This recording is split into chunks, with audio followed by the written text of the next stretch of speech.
महिमा, कैसा लग रहा है ऑल इंडिया रैंक 11 लाके? कभी सोचा था कि इतनी रैंक आ जाएगी? पर सोचा तो नहीं था। इवन अभी भी ये शॉकिंग ही है कि कैसे आया है।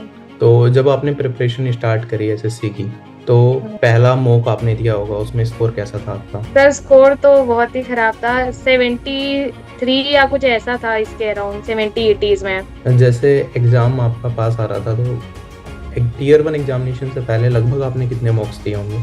100+ लगा ली होगी। जब भी मैं प्री बैठी थी तो 100+ मॉक लगाई होगी ओके। प्री का। एंड उसमें लास्ट में आरबी के जो लाइव मॉक्स होते थे वो आप देते थे? हाँ सर, हर संडे देती थी। फिर आपका एनालिसिस वाला जो वीडियो आता था वो भी देखती थी। ओके। सबसे बड़ा रिग्रेट आपका क्या हो सकता है? मतलब क्या चीज़ आपने प्रिपरेशन के दौरान छोड़ी जो आपको लगता है कि आपको बहुत ज़्यादा पसंद थी? सर मैं थोड़ा सा मतलब फिजिकली एक्टिविटीज में थोड़ा सा इंटरेस्ट रखती हूँ, तो मैं ऐसे रनिंग में जाती थी, मैराथन्स वगैरह में। तो हम्म। वो मैं अभी ये वाला जब मैं बैठी तो इसमें पूरा ही एक बार भी मैं वहाँ पे ग्राउंड में नहीं गई वहाँ रनिंग करने। आपने कौन सा हाँ, डिपार्टमेंट लिया था? तो मैंने मिनिस्ट्री ऑफ होम अफेयर्स में रजिस्ट्रार जनरल के ऑफिस में सिलेक्ट किया है।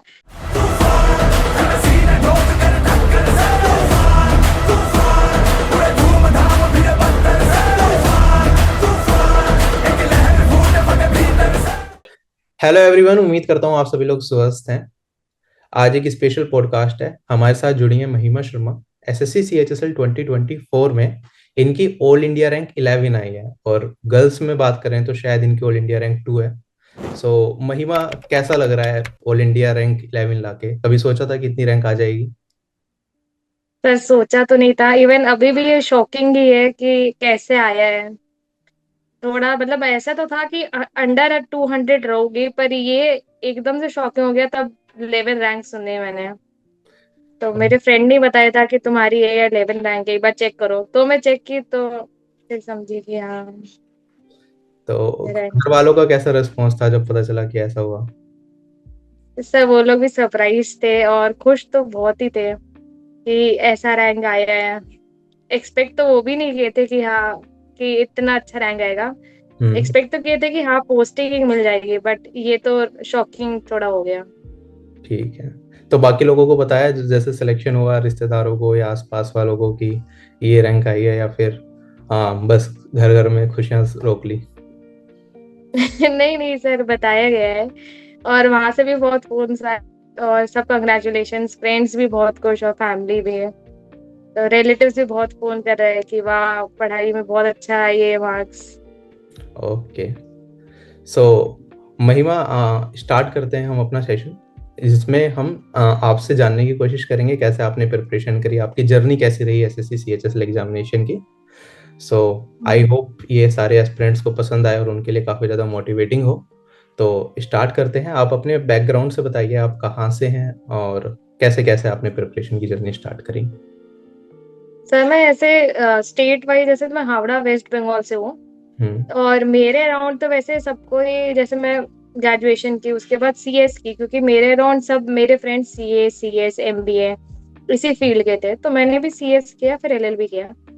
फिर मैं क्योंकि थोड़ा रनिंग वगैरह स्पोर्ट्स एक्टिविटी में इंटरेस्ट रखती हूँ, तो जहाँ रनिंग जाती थी वहां पे एक जन ने बोला कि ऐसे एक एग्जाम होता है हम्म। एसएससी सीजीएल का। तो मैं सीजीएल की तैयारी स्टार्ट की। तो वहां पे फिर मैं अपना एक सर्कल बनाई, क्योंकि मेरे घर के अराउंड एक कोचिंग सेंटर था। पहले मैं वहां पे 1-2 महीने के लिए ज्वाइन की, तो वहां पे एक सर्कल बन गया मेरा। तो वहां से और थोड़ा डीप एनालिसिस के बाद पता चला कि इसमें क्या कोर्स होता है, क्या सब्जेक्ट्स है। तो उसमें जाते जाते फिर सीजीएल में मैं दूसरा अटेम्प्ट था, और सीएचएसएल में ये मेरा पहला अटेम्प्ट था।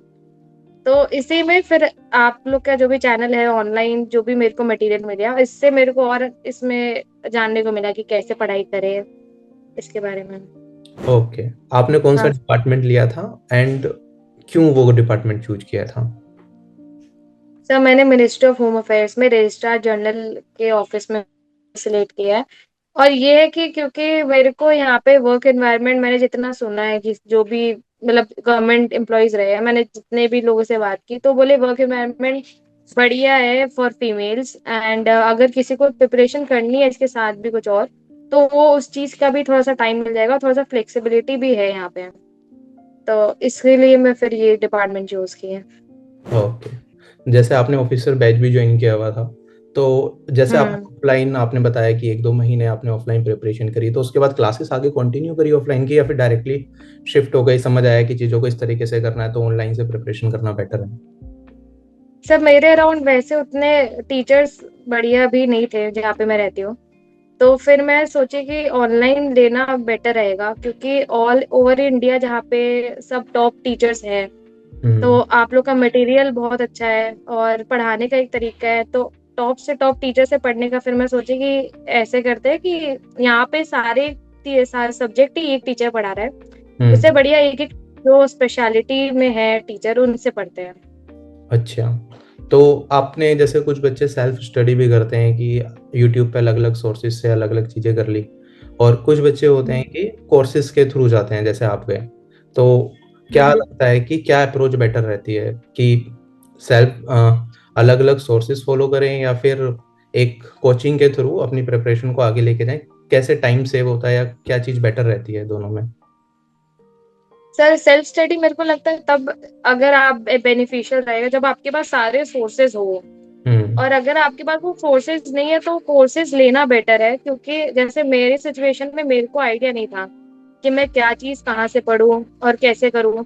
मैथ्स का आइडिया नहीं था कि मैं मैथ्स कहाँ से करूंगी, क्या सब्जेक्ट्स है इसमें, कुछ भी क्वेश्चंस हो तो कैसी शॉर्ट ट्रिक्स लगती है इसमें, या उसको वो चीज कम टाइम में कैसे करता है। अगर इन सब चीज का किसी के पास आइडिया है, कोई उनके अराउंड है जो गाइडेंस दे पाए, तो फिर सेल्फ स्टडी ठीक है, बट कोर्सेज बहुत बेटर है। मेरे को लगता है मेरे सिचुएशन में तो कोर्स बेनिफिशियल रहे हैं इसमें। एक तरीके से हेडेक बच जाती है कि ज्यादा दिमाग नहीं लगाना, एक जगह से जो चीज हाँ। टीचर का समझ आया उससे अपना सारी चीजें कवर हो जाएंगी, तो आसान हो जाएगा, ज्यादा ढूंढना नहीं पड़ेगा। राइट। हम्म। सो आपने जैसे एलएलबी की थी, उसके बाद आपको एसएससी एग्जाम्स के बारे में पता चला, तो क्या मोटिवेशन थी हम्म। आपकी एसएससी की तरफ शिफ्ट होने की, कि नहीं मेरे को यही करना है और आगे इसी में मूव करना है? तब मेरे को थोड़ा सा वर्क लाइफ बैलेंस अच्छा लगता है। वैसे तो वो कॉर्पोरेट्स भी आजकल वैसा फ्रीडम देते हैं, बट एक एक गवर्नमेंट जो होता है एम्प्लॉय उनके पास एक एक्स्ट्रा रहता है बेनिफिट वर्क लाइफ बैलेंस का, जो कि अभी भी प्राइवेट मेरे को लग रहा है उतना नहीं दे पाते हैं। तो मेरे को लॉन्ग टर्म एक जॉब पे रहना था, ऐसा नहीं कि शॉर्ट टर्म हुआ कुछ भी हुआ कोई प्रॉब्लम तो फिर वो छोड़ना पड़े। तो इसीलिए फिर मैं सोची कि एक बार गवर्नमेंट एग्जाम दे के देखते हैं, अगर होगा तो ठीक है, otherwise I have a degree in hand. तो इसीलिए मैं एक बार एक जंप यहाँ पे ली। ओके, तो जब आपने प्रिपरेशन स्टार्ट करी एसएससी की, तो हम्म। पहला मॉक आपने दिया होगा, उसमें स्कोर कैसा था आपका? या प्रीवियस ईयर पेपर आपने सर दिए होंगे कि स्कोर कितने बने? सर स्कोर तो बहुत ही खराब था, 73 या कुछ ऐसा था, इसके अराउंड 70-80s में। तो फिर वो ग्रेजुअली करते करते फिर वो बढ़ा। ओके, तो जैसे अभी CHSL 2024 से रिलेटेड हम चीज़ें डिस्कस कर रहे हैं, तो इसका एग्ज़ाम हम्म। मेरे ख्याल से जुलाई 2024 में स्टार्ट हुआ, तो आपने अपनी हम्म। प्रिपरेशन एग्जैक्टली कब स्टार्ट करी थी? वैसे तो मैं सीजीएल में ही पहले मेरा फोकस था। तो हम्म। मैं ओवरऑल ही मेरी प्रिपरेशन की तैयारी मैंने नवंबर, मतलब ये हुआ था, मैं जून 2022 से मैंने स्टार्ट करी थी अपनी तैयारी, जून जुलाई से। हम्म। वो पहला जो मैं सीजीएल 2022 वाला बैठी थी वो मैं इसलिए बैठी थी कि मैं एक बार देख पाऊँ कि मेरे से हो पाएगा या नहीं हो पाएगा। तो उस समय मैंने प्री निकाला था अपना। तो प्री निकाला तो थोड़ा सा कॉन्फिडेंस बूस्टअप हुआ कि हो सकता है ये मेरे से एग्जाम क्रैक हो। हम्म। तो फिर उसके बाद 22 वाला बैठी, 23 और अभी 24 वाला सीजीएल बैठी। और अभी ही मैंने सीएचएसएल 2024 का पहली बार सोचा कि देते हैं सीएचएसएल में भी एक बार, की और पता चले कि कौन से एग्जाम होते हैं, कैसा पैटर्न होता है, क्योंकि पैटर्न तो वैसे ऑलमोस्ट सेम ही होते हैं सारे एग्जाम में, हम्म। चाहे सीजीएल हो सीएचएसएल हो। तो मैं सोची कि एक बार सीएचएसएल भी बैठते हैं। हाँ, नहीं ये बहुत अच्छा किया आपने, क्योंकि आज के टाइम पे जब हम देखते हैं पेपर का लेवल इजी हो जाता है, तो कुछ क्वेश्चंस की वजह से हम्म। कई बार चीजें हमारे हाथ से निकल जाती हैं पूरी प्रिपरेशन होने के बाद भी। हम्म। उस टाइम पे अगर मल्टीपल एग्जाम्स हमारे साथ में हो जिनकी तैयारी सेम होती है, तो वो हेल्प कर हम्म। जाता है कि नहीं चलो इसमें नहीं तो इसमें एक अच्छा हम क्या पता कर दें। राइट। तो हम्म। आप अभी वर्किंग थी पहले, या फिर फुल टाइम तैयारी कर रहे थे? सर मैं वर्किंग बीच में तो मैं फुल टाइम तैयारी कर रही थी, फिर पर क्योंकि मेरा थोड़ा सा करियर गैप हो जाता, तो मैं हम्म। सोची कि वापस से प्राइवेट स्टार्ट करते हैं। तो अभी मेरे को 1 साल होने वाला है प्राइवेट में वापस ज्वाइन किए हुए। तो ओके, मैं वापस फिर कर रही थी तैयारी साथ में। ठीक है। तो जो डेडिकेटेड प्रिपरेशन का आपका जो टाइम रहा होगा वो कब का रहा होगा, कि जहाँ पे आप सबसे ज्यादा आपने एफर्ट्स लगाए प्रिपरेशन में, और अब हम्म, जैसे एक साल से आप वर्किंग भी हैं, तो वर्किंग में टाइम को हम्म। कैसे मैनेज किया आपने? सर मैं ऐसा ही जॉब ढूंढी जहाँ पे मेरे को बहुत ज्यादा प्रेशर ना मिले। हम्म। तो मैं ऐसा होता था कि वर्क फ्रॉम होम ही वो मैनेज हो जाता था, तो मेरा अभी भी इफेक्टिव ही पढ़ाई चल रहा था। उतना प्रेशर था नहीं, और जो था वो मैं जल्दी से जल्दी अपना काम करके दे देती थी। वो 1 या 2 घंटा का मैक्स टू मैक्स रहता, और वो भी डेली बेसिस पे नहीं था, हम्म। इसीलिए करते थे यार। ठीक है, तो अगर पूरे दिन का देखा जाए समराइज वे में, तो कितने घंटे आप पढ़ाई को देती थी प्रिपरेशन के टाइम? सर टारगेट रहता था कि 14 घंटा दूं, बट हाँ इफेक्टिव मेरा 12 घंटा रहता था पढ़ाई का, कि ओके। 12-13 घंटा रहता था। 12-13 घंटे बहुत बड़ा नंबर है। तो इसे कैसे ब्रेकअप करते थे आप? सुबह उठने से लेके रात तक किस तरीके से पढ़ाई चलती थी आपकी? सर मैं एक तो मॉर्निंग राइजर हूँ, तो मैं 5-6 बजे तक उठ जाती थी, और फिर मैं पढ़ने बैठ जाती थी। सबसे पहला सब्जेक्ट मैं उठाती जीके थी, अच्छा। क्योंकि उस उस समय उसको पहले करके खत्म कर दो, वरना बाद में मूड नहीं होता है जीके करने का। तो जीके करके फिर मैं मॉक देती थी अपना, क्योंकि वो टाइमिंग मेरा जैसा होता था, समझ लीजिए अगर मेरा प्री का टाइमिंग दोपहर का है, या फिर इवनिंग का है, या फिर मॉर्निंग का है, मैं उस हिसाब से प्री के समय में उस हिसाब से मॉक देती थी। और मेंस के समय क्योंकि मॉर्निंग में ही रहता है, तो मैं मॉर्निंग में उसको लेके बैठती थी। ठीक। फिर जीके जीके और मॉक देने के बाद फिर मैं इंग्लिश लेके बैठती हूँ, और इंग्लिश के बाद रीजनिंग, फिर मैथ्स। ओके। तो ये एक अप्रोच भी अच्छी है, क्योंकि जब हम सुबह उठेंगे तो फ्रेश माइंड है, तो हम ज्यादा चीजें सीख सकते हैं। हम्म, ठीक है, जिस चीज में हम्म, ऑलरेडी हमारा इंटरेस्ट है तो वो तो बाद में भी हो जाएगा, थके हुए मन से भी हम वो चीजों को कर सकते हैं। जीके में तो सारा याद करना है बैठ के, समझा और साथ के साथ याद किया। राइट। तो अगर मैं थोड़ा सा और डीप जाऊं इसमें, आर्ली ब्रेकअप की बात करूं, कि किस टाइम से किस टाइम तक क्या पढ़ते थे, फिर ब्रेक में क्या लेते थे, ठीक है, उसके बाद कब हम्म। दोबारा पढ़ने बैठते थे, ये प्रोसेस कैसा रहता था? सुबह जैसे आपने बताया 5 बजे उठे, तो सुबह उठने से लेके शाम तक का टाइम वाइज ब्रेकअप अप्रोक्सीमेट आप बता सकते हैं कि क्या रहा था? तो देखिए 2-3 घंटा तो मैं जीके में देती थी, क्योंकि मेरा जीके ही सबसे ज्यादा वीक था। उसी में मेरे सबसे ज्यादा कम स्कोर आते थे, तो मैं कोशिश करती थी कि जीके में थोड़ा सा टाइम दे दूं। तो कभी कभार होता था कि मैं 3 घंटे भी दे रही थी। अब ये होता है कि पर्सन टू पर्सन डिपेंड करता है, किसी का जीके अच्छा है तो वो कम टाइम। फिर मॉक मेरा 1 घंटे का, अगर प्री का मॉक है तो 1 घंटे का उसका एनालिसिस, 1-1.5 घंटे का। फिर इंग्लिश में मैं अपना अप्रोक्सीमेटली 2.5 से 3 घंटा देती थी। फिर उसके बाद रीजनिंग में मैं ज्यादा टाइम नहीं देती थी, आधा से 1 घंटा बस। और मेरी जो वीकनेस है, जैसे मैं सेक्शनल मॉक देती थी, जहां पे मेरे को लगता है कि ये पोर्शन वीक है, उसके मैं 50 क्वेश्चंस लगा लेती हूँ उस चैप्टर के। और उसके बाद मैथ्स मैथ्स में 3 से 3.5 या 4 घंटा करती थी, मैक्स टू मैक्स 4। ठीक है। तो जीके में अप्रोच क्या रखी है आपने, कि कौन से सब्जेक्ट को पहले उठाया?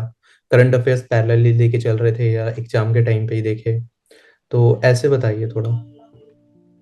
सर मेरे को लगता है अभी तो एसएससी, अभी सीजीएल में थोड़ा अभी दे रहा है करंट अफेयर्स, वरना पहले जो मैं कर बैठती थी तो 22, 21, 20, मतलब पुराने करंट अफेयर्स देता था, तो वो फिर मैं छोड़ देती थी पढ़ना करंट अफेयर्स। बाकी मैं सेक्शन जैसे एक हो गया, सब्जेक्ट वाइज उठाती, फिर उसके साथ प्रीवियस मॉक वगैरह जो देना होता था वो देती। अगर मेरे को कोई टीचर का प्रैक्टिस सेट वगैरह मेरे को दिखता, हम्म। तो मैं या तो वो पहले प्रैक्टिस सेट पढ़ती, फिर उन्हीं का नोट्स को रिवाइज करते थे, और साथ में सब्जेक्ट वाइज चलता। और स्टैटिक में मेरे को कोई पोर्शन लगता कि अभी स्टैटिक में ये वाला कर लेते हैं, मॉक वगैरह में कुछ रिपीटेटिवली आ रहा है, तो फिर मैं वो लगाती थी। ठीक है। तो जैसे जीके पढ़ने की अप्रोच क्या रहती थी? जैसे मान लो आपने एक क्लास करी टीचर से, तो उस हम्म। क्लास को करने के बाद नेक्स्ट डे आप नेक्स्ट क्लास करती थी, या फिर वो क्लास जो है उसे ही सेम डे पहले याद करती थी बैठ के, या फिर बस एक बार नॉलेज ले लिए तो आगे बढ़ते रहे? क्या अप्रोच थी इसमें? सर जैसे मैं कोई टीचर का वीडियो देख ली, और मेरे को उनका नोट्स भी, मैं अपना सारा ही खुद ही नोट्स बनाई थी, किसी टीचर का मैं ली नहीं थी। हम्म। तो वो नोट्स बनाती थी, वो नोट्स को फिर मैं अगले दिन जब मैं वापस क्लास स्टार्ट करती, तो वो नोट्स को एक बार रिवाइज करती अपने पढ़े हुए का, लिखे हुए का, जो मैं अपना लिखी हूँ उसको मैं रिवाइज करती, फिर मैं वो क्लास स्टार्ट करती। ओके। ये बहुत बेटर है, क्योंकि बहुत सारे लोग क्या करते हैं ना, जीके जैसे मान लो हिस्ट्री पढ़ रहे हैं, मजा मतलब इंटरेस्ट बन गया तो एक साथ सारी क्लास हम्म। कर लेंगे, लेकिन फैक्ट कोई भी याद नहीं होगा। और एसएससी हमारा फैक्ट बेस्ड एग्जाम हम्म। है, वहाँ पूछेंगे कि अकबर का जन्म कब हुआ था, उसकी डेथ कब हुई थी, कौन सी बैटल्स लड़ी थी। अब कहानी के तौर पे तुमने हम्म। सुनी थी, लेकिन जब तक वो फैक्ट्स याद नहीं होंगे, you can't use it in the examination. Hmm. English में आपने बताया कि आप 2 से ढाई घंटे डेली बेसिस पे देते थे, तो उसमें वोकैबलरी सेक्शन को कितना टाइम जाता था और ग्रामर सेक्शन को कितना टाइम जाता था? सर वो कैब को मैं आधा घंटा से लेकर के 45 मिनट्स में कंप्लीट करने की कोशिश करती हूँ। मेरे खुद का एक नोट कॉपी बना हुआ है, जि- जो वर्ड्स हो गए जिनका सिमिलर मीनिंग है, मैं उसको एक पोर्शन में लिख देती हूँ। और फिर मैं वैसे करके अपना कॉपी से ही वो कैब को रिवाइज करती। बाकी एंटोनिम सिनोनिम ये सब मैं फिर ब्लैक बुक हो गया, और जो भी मैं और भी किताबें हैं, थोड़ा सा मैं पर्सनली थोड़ा सा ऐसे क्वेश्चन में फंसी थी डायग्राम के, जहाँ पे नॉर्मली 90% 95% लोग निकल जाते थे, उसमें हम्म। करेक्ट होता था, वहां पे मैं कई बार फंसती थी। तो वो भी मैं फिर ध्यान दी कि ये भी चीज अगर मेरी गड़बड़ हो रही है, तो फिर मैं उसके भी क्वेश्चंस लगाई थी। ओके, तो बाकी चैप्टर्स नहीं देखे आपने प्रीवियस ईयर वगैरह के, डाइस अब वगैरह बाकी, वगैरह? हाँ डाइस डाइस भी देखे थी। मतलब ऐसा था कि अगर मेरे को वो एक बार करने से याद रहता है, जैसे डाइस हो गया, कैलेंडर हो गया। हम्म। बट ये है कि ये सब क्वेश्चंस पेपर ऐसा है ना कि ये पहले याद रहता है, फिर एग्जाम के समय भूल जाता है। तो मैं ये चीज ध्यान दी कि एग्जाम से पहले भी एक बार मैं इस चीज को रिवाइज कर लूँ, कि हम्म। एग्जाम टाइम में भूलूं ना। ओके, अब मैथ सेक्शन पे चलते हैं। तो मैथ सेक्शन को आपने कैसे प्रिपेयर किया? जैसे आप क्लासेस करते थे, तो क्लासेस कितने टाइम में आपकी सारी की सारी खत्म हुई, और उनकी रिवीजन कैसे रहती थी आपकी? कौन सी कोई अलग से बुक भी फॉलो करी प्रिपरेशन के टाइम पे? वो सारी चीजें आप बताइए। तो मेरी पूरे मैथ्स का जो क्लासेस है वो मेरे, मतलब पहला जब मैं इनिशियली स्टार्ट की थी तो मेरे को 8 महीने अप्रोक्सीमेटली लगे थे हम्म। अर्थमेटिक प्लस एडवांस कंप्लीट करने के लिए। मेरा टारगेट था कि जितना जल्दी हो जाए क्लासेस उतना बढ़िया। फिर हम्म। उसको फिर मैं रिवीजन मोड पे वापस आ जाऊंगी कि पहले के रिवाइज करूँ। और तब मैं क्लासेस करती थी तो नोट्स भी बनाती थी हम्म। टीचर्स के, कि बाद में जैसे आपके भी पीडीएफ है, तो मैं आपके पीडीएफ से फिर मैं अगर मैं क्वेश्चंस याद करूँ तो मैं फंसू ना उस चीज में। तो फिर उस हिसाब से अपनी तैयारी कर दी थी। तो बाद में जैसे मैं चैप्टर वाइज फिर लगाने लग गई।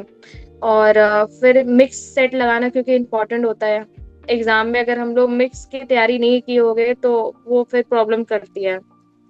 तो चैप्टर वाइज के साथ मैं मिक्स का भी तैयार लगाती थी हर दिन क्वेश्चंस, और मॉक लगाती थी। तो ऐसा होता था मैथ्स में कि जैसे 2-3 चैप्टर पढ़े, परसेंटेज पढ़ लिया, रेशियो पढ़ लिया, उसके बाद आगे चैप्टर जब कवर कर रहे हैं कि पीछे का भूल रहे हैं?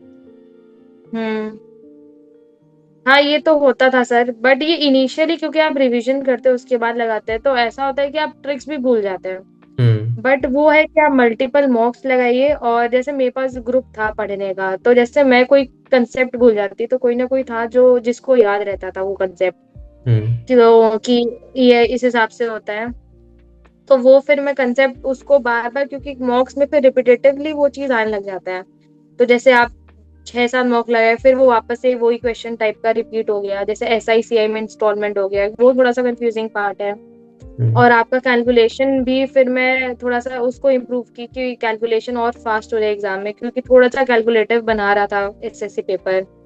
तो उसके लिए मैं एक सेपरेट ऐप डाउनलोड की कि कैलकुलेशन के लिए बस, उससे फिर मैं कैलकुलेशन भी इम्प्रूव किया। ओके, सो ओवरऑल अगर हम समराइज करें तो क्या लगता है कि एक जो नया बच्चा है, फ्रेशर, उसे कितना टाइम लगेगा अगर वो सही स्ट्रक्चर तरीके से तैयारी करे आपके हिसाब से? सर ओवरऑल मैं साइंस की बात करूं, मेरे को लगता है कि 1 साल तो मतलब आपको पूरा एकदम समझने में और उस चीज को दिमाग में रखने में तो लग ही जाएगा। प्लस 6 महीना, मतलब मेरे को लगता है कि 1.5 साल तो लग जाएगी किसी बच्चे को, अगर वो कंसिस्टेंटली तैयारी में है।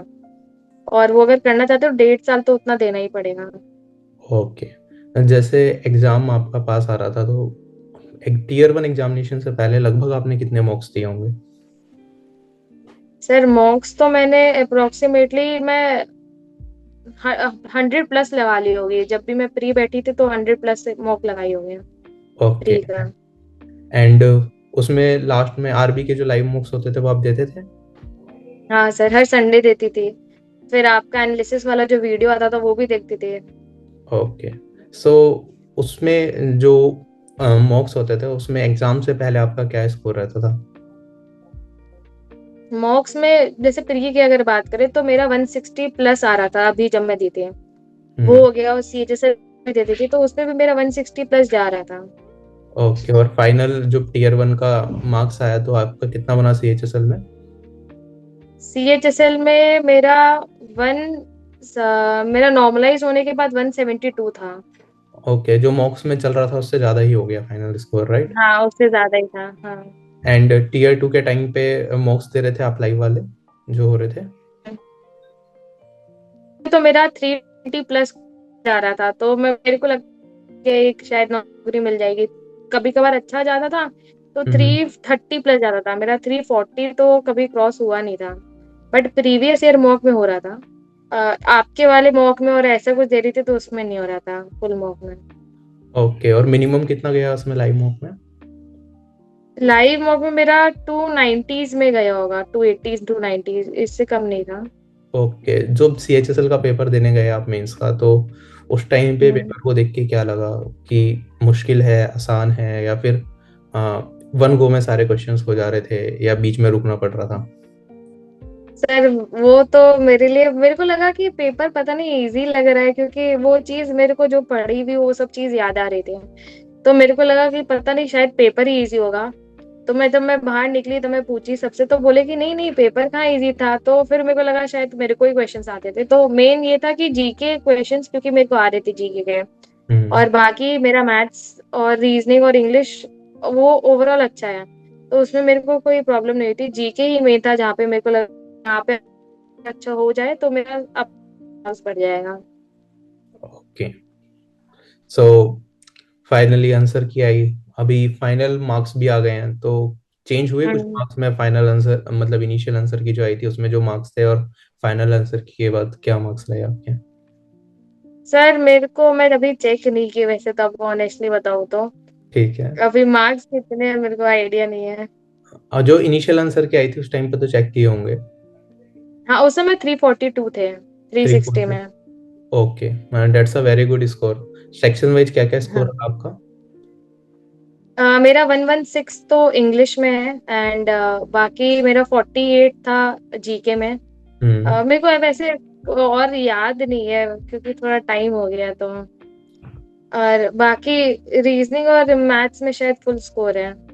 Okay, great. सो अभी जैसे प्रिपरेशन के दौरान आ, कभी डिस्ट्रैक्शंस आई कि यार क्यों अपनी प्राइवेट जॉब चल रही है, क्यों ही एसएससी की तैयारी करूं, इतने number of hours put on करने पड़ रहे हैं, इतनी मेहनत सुबह से लेकर शाम तक करनी पड़ रही है, तो ऐसी चीजें हुई कभी कि चलो छोड़ देती हूँ, अपना जैसा है चल रहा वैसे ही चलने देती हूँ? हाँ सर, वो तो होता था। मतलब मेरे, क्योंकि जो भी कल मेरे फ्रेंड्स हो गए, फ्रेंड सर्कल में सबको ही अभी प्राइवेट जॉब में ही है।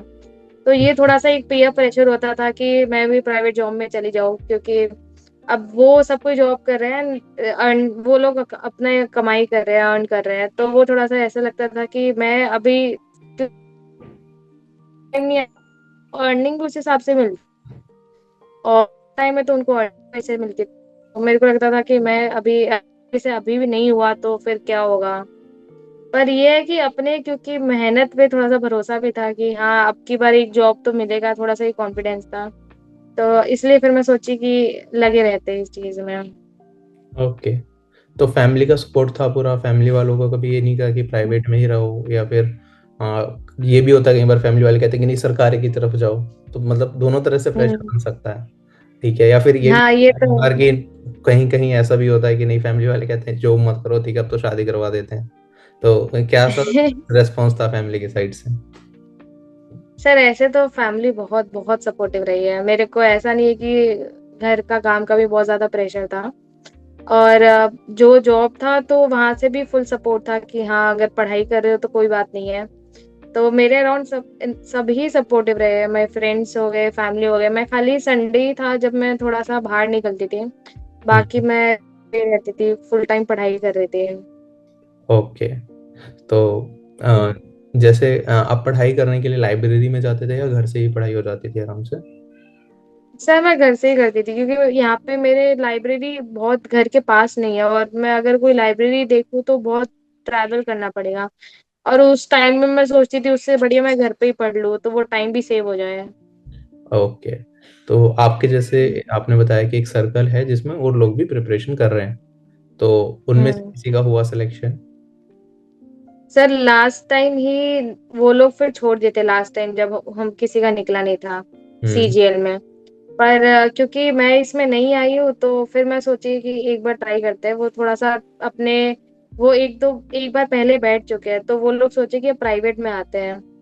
तो मतलब सबका अपना एक पर्सनल रीजन था, ये ही नहीं था खाली सीजीएल में कि सबका एक अपना पर्सनल था। और मेरा ऐसा था कि मेरे से मैनेज हो रहा था जॉब और उनसे थोड़ा मैनेज करना मुश्किल हो रहा था, तो वो लोग छोड़ दिए थे। अब की बार मैं अभी अकेली तैयारी कर रही थी अभी जब बैठी थी।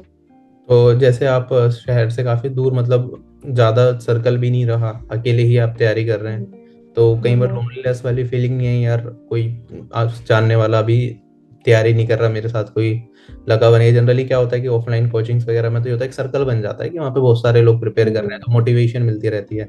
और यहाँ पे जब घर पे हम्म। बैठ के कर रहे हैं तो खुद ही मोटिवेट करना है अपने आप को, इंटरनल मोटिवेशन की बहुत ज्यादा नीड होती है।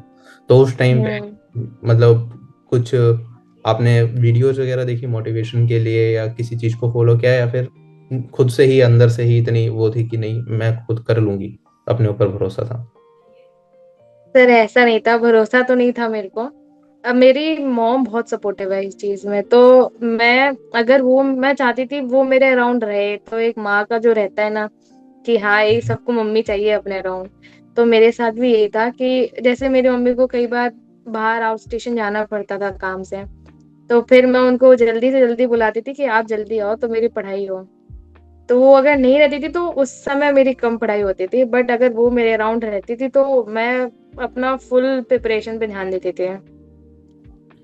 ऐसा था। उनसे बड़ी सपोर्ट किसी की हो नहीं सकती। तो कोई तो हाँ ये बात सही है। सही है। तो अभी जैसे सोशल मीडिया का क्या रहता था, Instagram, YouTube shorts and all ये सब चीजें आती थी, फीड्स में देखती थी आप प्रिपरेशन के दौरान, या थोड़ा कट आउट कर रखा था इन चीजों से? तो मैं इंस्टाग्राम तो पूरा हटाई दी थी अपना, मतलब वो नहीं की थी लॉग आउट अपने अकाउंट से, और फेसबुक भी मैं हटाई नहीं थी। मैं मतलब फेसबुक हटा दी थी सॉरी, और इंस्टाग्राम भी हटा दी थी। बाकी मैं यूट्यूब शॉर्ट्स में खाली 2 मिनट देखती होगी बस, कि अगर कुछ अच्छा लग रहा है तो, मतलब ऐसा हो, क्योंकि हमारा माइंड मेरे को लगता है कि ऐसे ट्रिक करता है कि तुम रिलैक्स करो रिलैक्स करो, थोड़ा सा दिमाग हमारा यही बोलता है कि अभी रिलैक्स कर लो, बहुत पढ़ लियो, अभी क्या करना है। तो वो थोड़ा सा दिमाग को भी ट्रेन करना पड़ता है, हम्म। माइंड को, कि हाँ अभी तैयारी करनी है और मेरे को ये चाहिए। तो माइंड को अगर तब ट्रेन कर लेंगे, मेरे को लगता है सर तब हर चीज इजी हो जाती है करनी है। हम्म। तो खुद को ऐसे हर चीज में सेल्फ कंट्रोल रखना, मेरे को लगता है वो तब भी हो पाएगा फिर। हाँ, सबसे बड़ा रिग्रेट आपका क्या हो सकता है? मतलब क्या चीज आपने प्रिपरेशन के दौरान छोड़ी जो आपको लगता है कि आपको बहुत ज्यादा पसंद थी, लेकिन इस दौरान क्योंकि 1 1.5 साल से, आप 2 साल से प्रिपरेशन में लगातार लगी हुई थी, कि आप नहीं कर पाई? तो है कुछ ऐसा? हम्म। सर मैं थोड़ा सा मतलब फिजिकली एक्टिविटीज में थोड़ा सा इंटरेस्ट रखती हूँ, तो मैं ऐसे रनिंग में जाती थी, मैराथन्स वगैरह में। तो हम्म। वो मैं अभी पूरा, अभी ये वाला जब मैं बैठी तो इसमें पूरा ही एक बार भी मैं वहां पे ग्राउंड में नहीं गई वहां रनिंग करने। और मैं अभी फ्रेंड्स वगैरह को भी वहां पे मिलना अवॉइड कर देती हूँ, मैं खाली संडे वो भी कोई मंदिर में जाना होता तो वहीं जाती थी। तो वो एक जो एंटरटेनमेंट जो सोर्स होता है ना, वो कट डाउन क्योंकि की, तो वो एक थोड़ा सा लगता है कि, बट अब लगता है कि it's वर्ती, कि एक बार वो जो छोड़े थे, अब हम्म। क्योंकि मिल गया तो वो चीज लगता है कि एक अच्छे के लिए छोड़ा हुआ है बस। सही है। सो हम्म। कौन सी चीज ऐसी है आपके प्रिपरेशन के दौरान जो आपको लगता है कि टाइम वेस्ट ज्यादा हो गया उसकी वजह से? ठीक है, अगर वो नहीं करती तो शायद जो प्रिपरेशन का टाइम है वो थोड़ा और कम किया जा सकता था, या फिर कौन सी चीज है जो फायदा नहीं करी आपको प्रिपरेशन करते टाइम? फायदा तो मेरे को लगता है कि थोड़ा सा जो बहुत सारे सोर्सेज जब मिलते हैं ना, कि यहाँ से भी आपको पढ़ना है और ये भी टीचर है, यहाँ पे भी है कुछ सोर्स पढ़ने का, तो मेरे को लग रहा है अगर वहां पे आप बहुत ज्यादा डिस्ट्रैक्ट हो जाते हैं कि बहुत सारे सोर्सेज, और आपको लगता है कि नहीं ये भी इम्पोर्टेंट है ये भी इम्पोर्टेंट है, और अपने एक सोर्स पे नहीं रिलाई करना, तो मेरे को लग रहा है वो एक रिग्रेट करता है बाद में कि आप जो सोर्स पढ़ रहे हो आप उसी को रिवीजन करो और ज्यादा डिस्ट्रैक्ट मत हो। तब मेरे को लगता है कि जो भी रिजल्ट होगा आप उसी भरोसे मतलब वो आप पता होगा कि हाँ आपने इस सोर्स से पढ़ा हुआ है। तो वो डिस्ट्रैक्शन मत हो आप डिस्ट्रैक्ट, मेरे को लग रहा है ये चीज। ठीक है।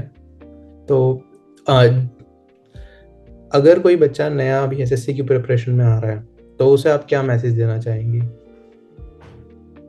सर मैं ये मैसेज करूंगी कि अगर कोई कैसा भी स्टूडेंट हो, चाहे बिलो एवरेज हो या पढ़ने में हमेशा रहा हो, उससे मैटर नहीं करता है। बट अगर आप एफर्ट्स लगाने को रेडी है और आप 1.5-2 साल दे सकते हैं अपनी तैयारी में, मतलब 1.5 साल तो मिनिमम है, 1-1.5 साल दे दे अगर तैयारी में, और वो भी आप करने को रेडी है, तब आप आइए। अगर आपको लग रहा है कि नहीं जस्ट फॉर एंटरटेनमेंट या दिखाने के लिए अगर आप आना चाह रहे हैं, तो मेरे को लग रहा है वो फिर तो आप अपना टाइम वेस्ट ही करेंगे।